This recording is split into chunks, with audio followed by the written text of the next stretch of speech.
Bonne journée à toutes. Les 3 personnes interpellées en début de semaine, c'était mardi matin en Haute-Corse dans le cadre du dossier de l'assassinat de Patrice Madeleine le 28 juin 2011, ont toutes été remises en liberté au terme de leur garde à vue et ce, sans qu'aucune charge ne soit retenue contre elles.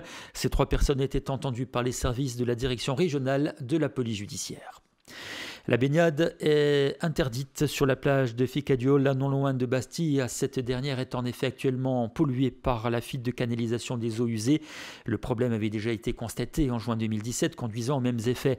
La municipalité a donc pris un arrêté pour interdire la baignade, sachant que la situation devrait revenir à la normale assez rapidement. De nouveaux prélèvements pour réaliser des analyses seront réalisés ce vendredi. Depuis ce matin, la méridionale est paralysée par une grève à l'appel du STC, de la CGT, de la CFDT, de la CFE-CGC. Un mouvement de grève pour 24 heures reconductible qui fait suite aux évolutions inquiétantes pour les grévistes du dossier de la délégation de services publics maritimes transitoires. En effet, la méridionale, sauf surprise de dernière minute, sera écartée des ports principaux comme Ajaccio et Bastille au profit de la Corsica Linea, ce qui signifie une perte d'activité très importante, un véritable danger pour les syndicats qui dénoncent l'attitude de leur direction. Mais cette grève est également aussi un moyen de demander au président de l'exécutif, Gilles Simeoni, de renoncer à cet appel d'offres pour en lancer un nouveau, pour permettre à la méridionale, du souhait émis par les grévistes, de discuter avec Corsica Linea afin de revenir au système d'offres conjointes qui était le mode de fonctionnement des 2 compagnies jusque-là.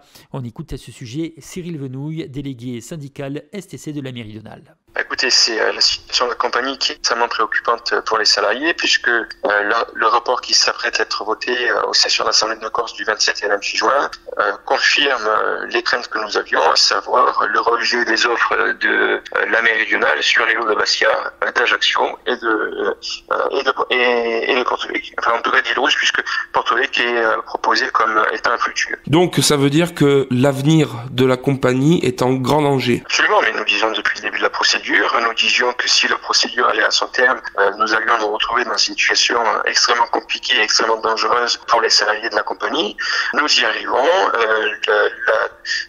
L'Office des transports et l'exécutif a décidé de mener au terme la procédure et les risques que nous avions identifiés on y arrive aujourd'hui et on est en plein dedans. Et aujourd'hui, pour vous, votre direction n'a peut-être pas eu la bonne attitude. Alors, non seulement elle n'a pas eu la bonne attitude, mais elle a eu une attitude totalement irresponsable du début jusqu'à la fin de la procédure. Elle a refusé d'entendre ce qu'on lui disait, les orientations qui auraient dû être prises et les garanties à apporter sur les bateaux qui venaient compléter les offres de Bastia, en tout cas les navires en propriété. Donc, elle a refusé et elle a fait la chambre d'oreille. Aujourd'hui, elle a une responsabilité pleine et entière sur ce dossier. Pour autant, les salariés n'ont pas à être la variante d'ajustement de mauvais choix de la compagnie et d'une erreur stratégique.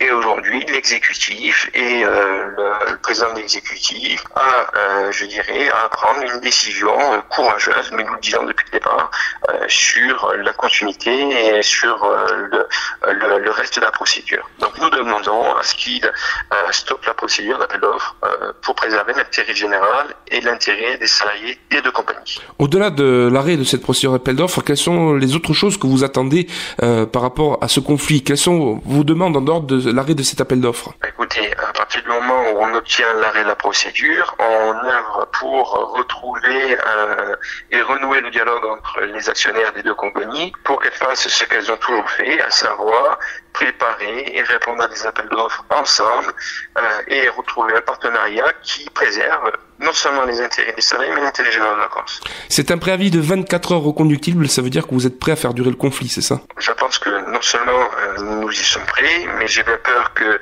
au vu des positions des uns et des autres, on soit obligé effectivement de rentrer dans un conflit qui soit dur et long, mais en tout cas, la détermination des salariés et des syndicats est sans faille, et si la bonne logique l'emporte et le retour à la raison des compagnies permettra, à mon avis, de sortir de ce conflit le plus rapidement possible. Il s'agissait de Cyril Venouille, délégué syndical STC de la méridionale. À noter que le Girolata, quant à lui, était détourné sur Propia. Élection municipale à Ajaccio et communiqué du PNC de Corsica Libera. Les deux composantes de la majorité territoriale appellent à une réunion publique le 26 juin à 18h30 au Palais des Congrès d'Ajaccio en vue d'une union pour les municipales dès le premier tour. Et les militantes d'Ajaccio, du PNC, de Corsica Libera ainsi que de nombreux nationalistes n'appartenant à aucune formation appellent donc à cette grande réunion publique le mercredi 26 juin au Palais des Congrès à partir de 18h30. Il s'agit aujourd'hui de construire à 10 mois du premier tour et dans l'union la plus large une alternative à l'actuelle gestion municipale, peut-on lire notamment dans ce communiqué à découvrir en totalité sur notre site internet. Outre les différents éléments d'idées que contient cette communication, on peut se demander si FEMU participera à cette réunion de travail et qu'en sera-t-il du PNC de Corsica Libera pour la manifestation du 29 juin prochain. L'information a été révélée par Egora, un média spécialisé dans l'actualité médicale. Jérôme Cahuzac a été autorisé à exercer en Corse par le Conseil national de l'Ordre des médecins. L'ancien ministre du Budget, qui vit aujourd'hui à Bonifacio, devra toutefois porter un bracelet électronique. Ce dernier avait émis le souhait d'exercer sa profession de médecin en Corse. Le Conseil régional de l'Ordre corse avait accepté, mais la plainte d'un médecin parisien avait conduit à la suspension de cette autorisation, alors que Jérôme Cahuzac avait ensuite renoncé à la médecine. Mais selon Egora, le Conseil national l'a finalement jugé apte à exercer. Reste maintenant à savoir si l'ancien ministre le désire toujours. Ce mercredi, à l'IGESA de Fouriane, entreprises et gardes nationales ont signé de nouvelles conventions afin de garnir les rangs des réserves de la défense en Corse. L'une d'entre elles concerne justement les IGESA et l'autre, plus opérationnelle, concerne le deuxième REP de Calvi et notamment la lutte contre les incendies. C'est au sein de cette deuxième réserve du deuxième REP de Calvi que Vincent Lanfranc, qui est agent immobilier et chef d'entreprise à Ajaccio, évolue depuis plus de 10 ans. Ainsi, chaque été, en collaboration avec le CIS de Haute-Corse, il est amené à tenir, selon les besoins, un rôle de coordinateur concernant la lutte contre les feux de forêt. On écoute l'officier de réserve, Vincent Lanfranc. L'engagement dans la réserve, c'est surtout à la base un engagement citoyen, tout en sachant que servir dans la réserve, que ce soit de l'armée de terre en général ou en particulier au 2e régiment étranger de parachutistes de Calvi, c'est surtout apporter, je dirais, sa pierre à l'édifice sur l'aide et la protection aux populations. Moi, quand je suis rentré dans la réserve à Calvi, c'était surtout dans le but de pouvoir partager mon expérience et mon temps libre pour la protection du patrimoine végétal corse, puisque la majeure partie des missions qui sont données à la 6e compagnie à Calvi, c'est la protection et la lutte contre les incendies l'été. Justement, ça veut dire que l'été, quelque part, vous êtes moins dans votre entreprise et plus sur le terrain, c'est ça ? Exactement. Alors moi, à mon niveau de fonction, c'était surtout de la coordination et de la mise en place, mais tous les ans, dans le cadre du plan Héphaïstos de la protection des feux de forêt, la 6e compagnie du 2e régiment étranger de parachutistes, qui est exclusivement armée de réservistes, s'occupe et gère la surveillance des incendies sur la Balagne de la mi-juin au début septembre. Concrètement, comment se passe le travail avec le CIS de Haute-Corse ? Alors c'est un travail de collaboration qui est permanente, puisqu'en fait on est sous les ordres directs du SDIS de Haute-Corse, qui tous les jours, selon le plan des risques qui est évalué, nous définit des secteurs d'intervention et de surveillance. Justement, comment vous gérez le fait d'être entre deux eaux l'été, c'est-à-dire entre votre entreprise et ce côté réserviste ? C'est une gymnastique quotidienne qui est pas simple, parce que, comme vous l'imaginez, ça prend quand même pas mal de temps. Bon, après, voilà, moi j'ai la chance d'être, entre guillemets, mon propre patron, donc de pouvoir me dégager du temps libre, mais sinon ça se fait en duo, un peu au boulot et un peu la tête à Calvi dans les affaires militaires. Aujourd'hui, il y a une signature de convention pour renforcer tout ça. Quelque part, ça fait plaisir de voir le travail reconnu, c'est ça ? Oui. Et puis surtout, mine de rien, alors hormis le fait de quelques assouplissements fiscaux qu'il peut y avoir quand on a des réservistes au sein de son entreprise qui font des jours d'activité, c'est aussi une reconnaissance, l'appartenance à un réseau, parce que mine de rien, quand on signe une convention, on devient partenaire de l'armée de terre. Donc l'armée de terre aujourd'hui, c'est plusieurs milliers de militaires et de leurs familles. Donc quand on est chef d'entreprise, quand on fait du commerce, mine de rien, ça nous permet d'apparaître, d'être référencé et pourquoi pas conquérir de nouveaux marchés et de nouveaux clients. Justement, si vous deviez convaincre d'autres chefs d'entreprise ou plus simplement des salariés par exemple de s'engager dans la réserve, qu'est-ce que vous aimeriez leur dire un peu pour vous qui avez justement plus de 10 ans d'expérience ? Alors, réserviste pour un chef d'entreprise,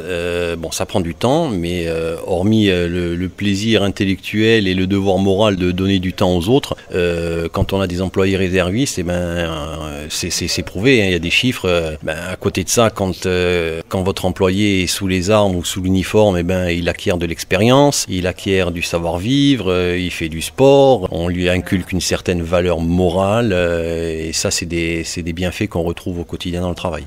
Sport en football, Yann Boykan ne sera plus asséiste la saison prochaine. Le milieu de terrain, qui peut également jouer en défense centrale, a pris la direction du Mans. Âgé de 28 ans, ce dernier a laissé de bonnes impressions du côté d'Ajaccio. Il a passé 3 ans à Ajaccio, notamment avec 100 matchs à la clé, notamment en Ligue 2, en fin de contrat. Avec le club asséiste, il a donc décidé de rejoindre le Mans, qui vient d'accéder à la Ligue 2. Et puis nouveau renfort pour le Sporting Club de Bastille, dans la perspective de sa prochaine saison en National 2. Et c'est de nouveau au milieu de terrain que l'effectif Bastia s'étoffe, puisque c'est le milieu relayeur Maguette Diong qui s'est engagé avec le Sporting. Âgé de 27 ans, il a disputé la plus grande partie de sa carrière en national du côté de Cherbourg, Avranches, mais également au CA Bastille ou encore à l'Atlético Marseille. La saison dernière, celui-ci évoluait à Drancy où il n'a disputé que 3 matchs de national. Maguette Diong s'est engagé pour 1 an avec une option d'1 année supplémentaire avec le Sporting en cas d'accession en national. On se quitte avec les prévisions météo.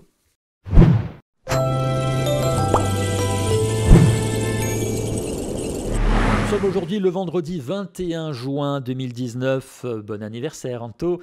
Le temps sera aujourd'hui agréable. Merci. Et ensoleillé sur l'ouest, plus nuageux en façade orientale, avec un vent d'est modéré vers la partie orientale de l'île et plus faible par ailleurs.